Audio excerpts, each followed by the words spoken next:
An integral means the area under the curve. Remember your problem where you were trying to determine the total area of the shadow? Yes. And you had to calculate the area between that x-axis and your curved line? Yes. That's using integration. You integrated that function from there to there. Now, how does it accomplish area under the curve? It basically approximates the area by drawing thin rectangles and summing them up.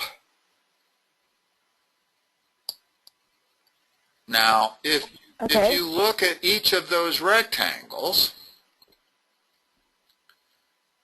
the area of each rectangle would be this measurement here, which we'll call delta x, and the vertical measurement is the function. That's f of x. The height of that rectangle is f of x. So by summing all of the rectangles that are in that area, you approximate the area under the curve. Now, the trick with calculus is that we let delta x approach 0. In other words, if you let the width of each of these rectangles get smaller and smaller and smaller, then you end up with the exact area under that curve.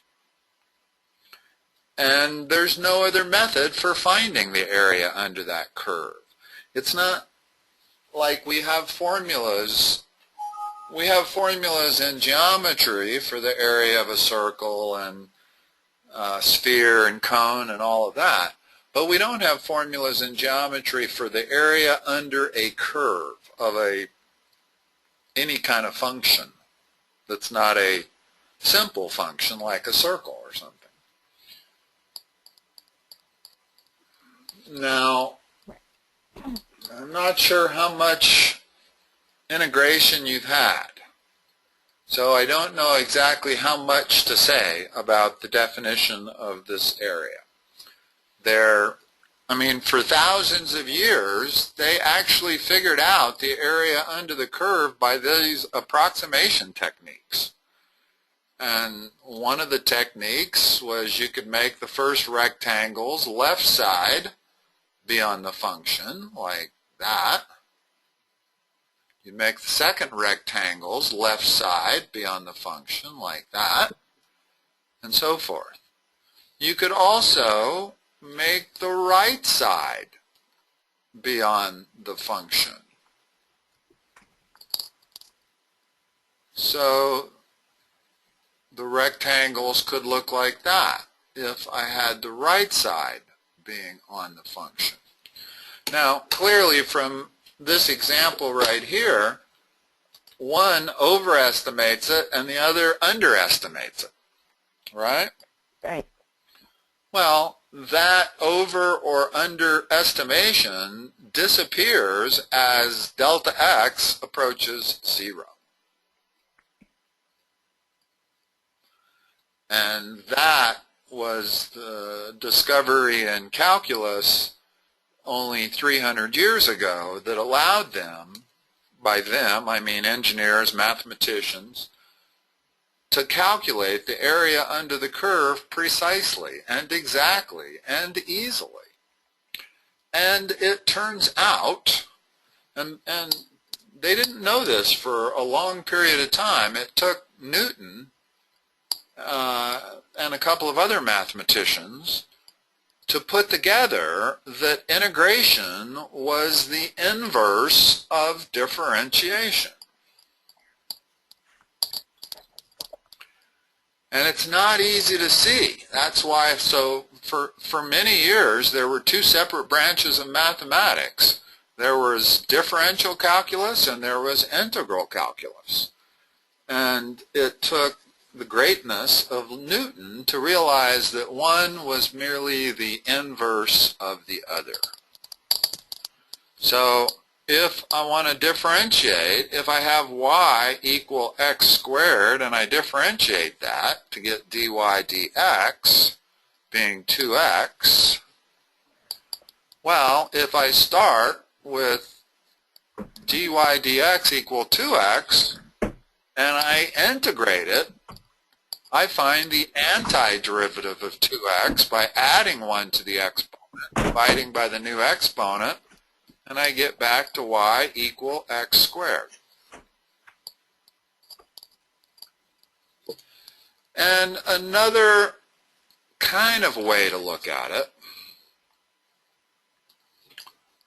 you know that division is the inverse of multiplication. Right. Subtraction is the inverse of addition. Well, if the derivative is dy dx, that looks an awful lot like division. So the integral should be dy times dx. And if you think of these rectangles as accumulating, in other words, if I figure out the area under this curve as a series of accumulating rectangles, well, there's the dx. And the vertical measurement isn't quite dy, it's y. But you can build these real tiny rectangles by accumulating the area under the curve, and you essentially have dy times dx. And so the bottom line, the only part that you really need to know, is that integration is the inverse of differentiation. And that makes it pretty easy, because if we're trying to find the area under a curve, let's say this is y equals x squared plus x minus 2. Well, if integration is the inverse of differentiation, then I can apply the power rule to this. Right. And you get the integral of y equals x cubed over 3 plus x squared over 2 minus 2x plus c. I don't know if that jet just flew over my house or your house, but that was noisy. I can't. I think it was yours. Yeah, probably. Although I don't know. You live close enough that you might have heard it also. No, I didn't hear it. Okay. All right. So specifically, how can I explain it? Do you have any problems that you were given that you'd like to try to work, or? You see, what we were given is,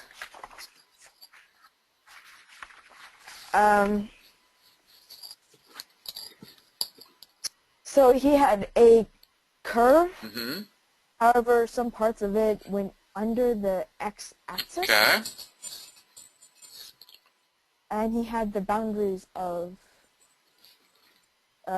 both the positive and the negative. What you get when you take the integral of a function, and if it's a definite integral, let's say I wanted to find the area under that segment of that curve. Well, if I integrate from 0 to some number, we'll call that 5, I'm going to get the area under this curve between that curve and the x-axis. If I integrate this area, say from 5 to 8, I'm going to get a negative area. Okay. If I integrate from 0 to 8, I'm going to get a net area. This area minus this area. So if I wanted the total area of these two things, I would do I could do it a couple of ways. I could integrate this function from 0 to 5 and then add the absolute value of this area, which, well, I know that's going to come out to be negative, so I'm going to subtract the negative of the integral from 5 to 8 of the function f of x, and I will end up with the total area. But it's very important to understand that, yes, anything below the x-axis is going to give you negative area. So the other way I could do this is I could integrate the absolute value of f of x. And that would give me this area plus this area, because when I integrate the absolute value, it makes this part over here look like this. Right. So when I integrate the absolute value, I'm getting this area plus this area, both positive. Okay. Now, the integral came about, it started out as Riemann sums using sigma notation. I'm going to integrate, or I'm going to add up all of these delta x's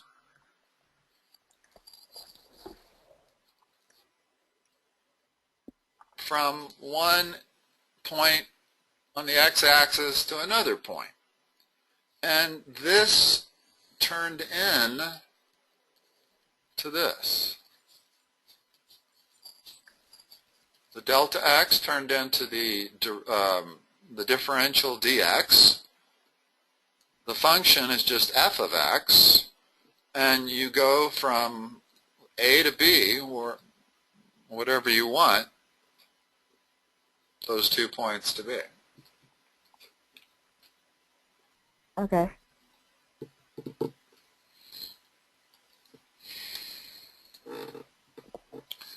Now, integration can be used not just to determine the area under a curve.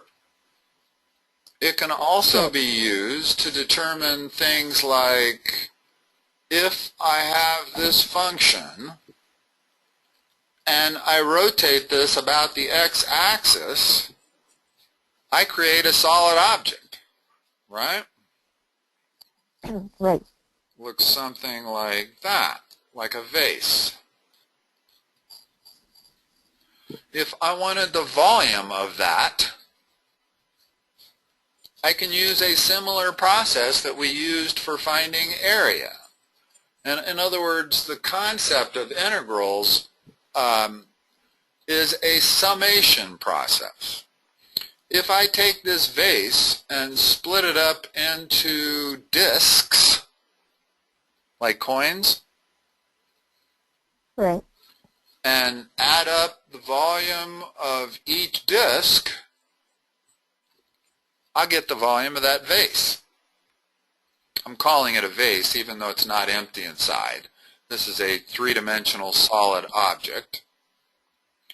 But each of these discs, what's the volume of a disc? Well, it's the radius pi r squared. So the volume of that disc is pi r squared times this dx, the thin dimension that's going to approach 0. And so I can get the volume of that as long as I know this function by integrating from this point A to this point B. And what would I integrate? I would integrate pi r squared, only r is the function value. In other words, the radius of this particular disk is the function value right there. The radius of this disk is the function value. So in place of r squared, I'm going to write f of x squared dx. And this is kind of what calculus is all about. If you have a different kind of object, maybe that has holes in it, you have to slice it up into washers instead of discs. Or there's another shape called a cylindrical shell that you can slice up. Think of it as slicing and dicing a three-dimensional object. And you get the volume of that three-dimensional object by adding up all of the pieces. Well, if each piece is, like in this case, made up of a disk of different radiuses, then there's your summation process. Okay. Notice that the thickness of each coin is dx. And whenever you write the integral of dx, you're basically saying that I'm going to let dx go to 0, and then I will get the exact volume. I won't get just an approximation. And you use the same process for the amount of work done. It's an integration process. Finding the length of a line. If I want to find the length of that line, not easy thing to do. Right? Right. Well, you need calculus to find the length of that line.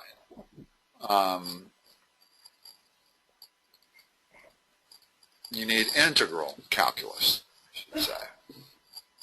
Right. I'm a little puzzled because you've given me problems before that had integral calculus or that needed integrals to solve them. So with the IB program, I'm not quite sure how they teach calculus, to be honest. I don't know that they teach it in the same way that most of my calculus students get it taught. My calculus students get differential calculus taught, they end that, and then they go to integral calculus. I suspect that you get a little bit of both along the way, and then you kind of build on each. Yes, it jumps around a lot. Yeah. Sometimes it loses me of going like, wait, what? Right. Well, the key thing to know is that integration is the opposite of differentiation. Inverse of it. And so if you can use the power rule, you can integrate easily using the power rule by adding 1 to the exponent and dividing by the new exponent, as opposed to differentiation where you multiply by the existing exponent and then subtract 1. It's the exact opposite. Such that if you take the integral of a function, you get the antiderivative of it. And if you take the derivative of that antiderivative, you get what you started with, always. All right. Specifically, I'm not quite sure what else to say, unless you can give me some problems that we could do that would help you understand it. No, I think I got it. Okay. Let's talk about a couple of other things. Let's say you have 2 curves. Say I have a sine and a cosine curve. Right.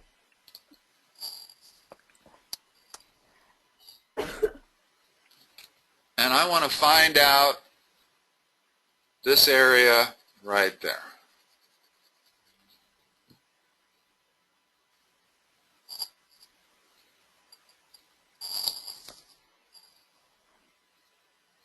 Okay. You take the integral of the function that is above minus the integral of the function that is below. Right. I mean, this may be a bad example, I mean, let's take a simpler case where they don't cross. Let's say you have a function like that, and you have another function like that. Well, if this is f of x, and this is g of x, then this area is the integral of the top function minus the bottom function from whatever point you want to go from. Now, that's important because if one of the functions goes below the x-axis, it no longer matters. In other words, if this function is like this, I don't have to worry that this is negative area anymore. As long as I take the integral of f of x minus g of x, I get this whole area.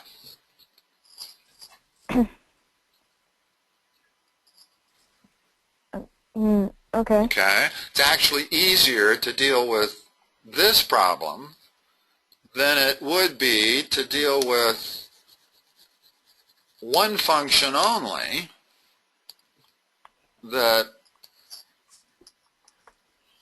does that. In other words, if I want to find the area completely under that curve from there to there, I've got to do it in two pieces pretty much. If I'm doing it by hand, I mean, if I'm doing it on the calculator, I can put in this function and say, take the absolute value. Take the integral of the absolute value of that function, and that gives it to me. But if I don't know how to use a calculator and I need to do it by hand, I got to do it in two steps. I got to do the integral from there to there, and then I got to do the area from there to there, and then I got to do the rest of it. And then I would end up with three sets of numbers. I would end up with that positive area, this positive area, and this negative area.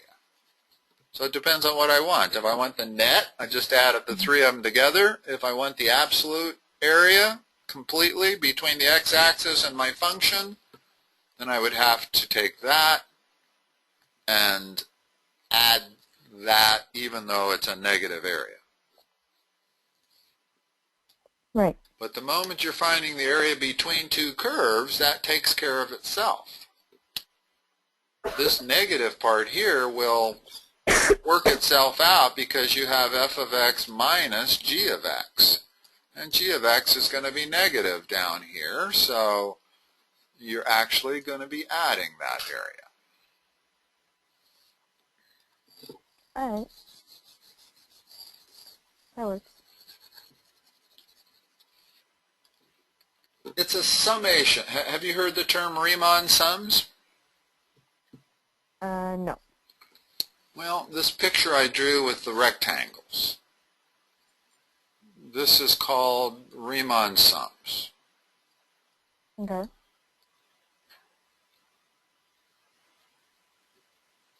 If I add up all of these rectangles, it's called a Riemann sum, and it's an approximation of the area under that curve. You can see that, but you can see that it wouldn't be a perfect approximation because you have weird things going on at the top that leave out parts.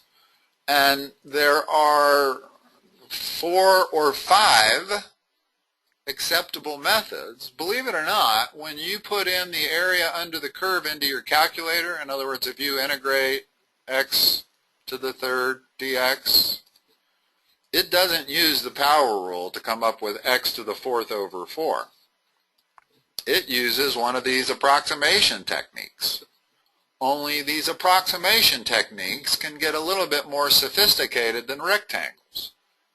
One of them uses trapezoids instead of rectangles. You can see that if I make this thing here a trapezoid, it approximates the area under that particular part of the curve much better than any rectangle would. Right. So the trapezoidal method is more accurate than the rectangle method. And then there's another method where it uses parabolas at the top. instead of using a straight line, it makes that a curved line, a parabola, which approximates it even better. And most approximation techniques use this method here, parabolas, and use a width of like 0.01 on the x-axis. It just sums up all of the area of each one, and that's called a Riemann sum.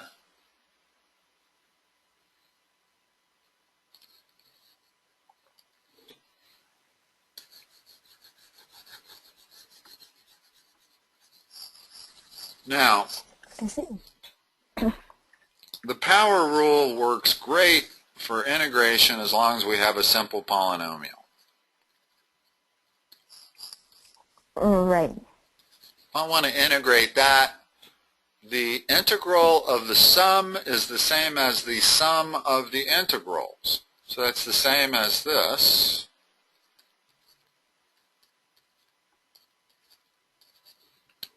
Well, this one is x to the fourth over 4 plus x cubed over 3 minus 2x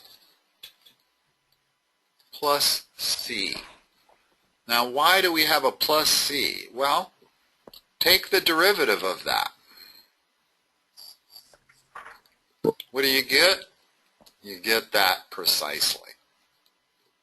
So there are an infinite number of antiderivatives for this function or any function, because I can make c whatever I want. I could have made c 10, I could have made it 100, it wouldn't matter.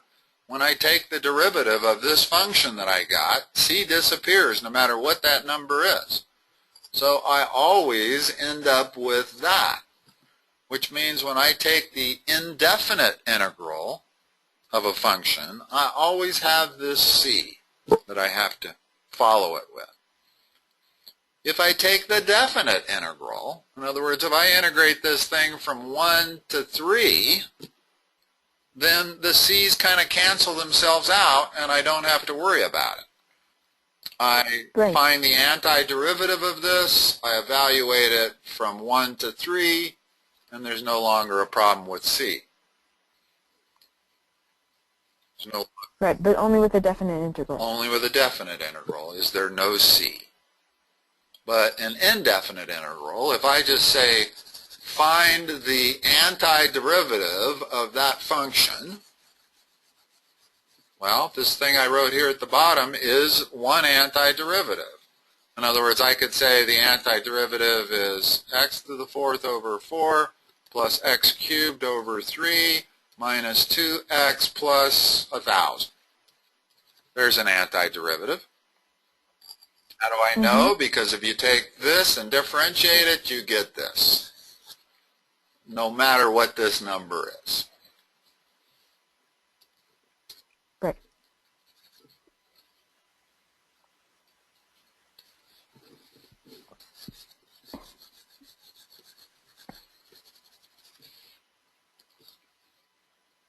Let me think of what else I might. I know we don't have much time left, but I'm seeing if there's anything else that I need to talk about. Why is velocity the first derivative of distance, of position? Let's say you have a velocity curve. You're going 60 miles an hour. Well, how far do you go after 2 hours? It's the area under that curve. 2 times 60. Well, how would I do this from an integration? I would integrate 60 to get 60t. And the total distance that I'm traveling is the area under that curve, which is 60 times 2, 120 miles. Well, we didn't need calculus to figure out the area under a rectangle. we know that it's height times width, so we can still come up with that 120 miles. But what if your velocity function is something like this? If you actually make a trip to Colorado Springs, your velocity is not a straight line. It varies. Sometimes you're going fast, sometimes you're going slow, sometimes you hit a slow down, and your velocity goes like that. So if I want to know how many miles I covered now it's not such an easy problem. I've got to integrate this thing and find the area under that curve, which would be the total distance traveled. Right. So this area under the curve is a bit like slope of the tangent line. It doesn't sound very powerful, but slope of the tangent line really is a measurement of instantaneous rate of change, and that is extremely powerful.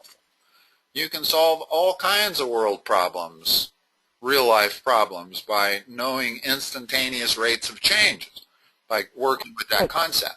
Same thing with area under the curve. So what? Why is that so important? Well, you can figure out all kinds of things by accumulating or by finding the area under that curve. I'm sure we'll get into that at some point. You'll have all kinds of word problems where you'll have to integrate the function in order to find out the total distance traveled, or the total work done, or the total sand that is taken, eroded away from a beach, or just, I could go on and on forever. There's all kinds of problems that need calculus to answer their questions. All right. All right. That's probably a good place to stop. I hope I've enlightened. It's a tough subject, but we'll work on it again next week, I guess. All right. Next Thursday. Thank you. Back to Thursdays, right? Yes. Okay. Talk to you next week. All right. Bye.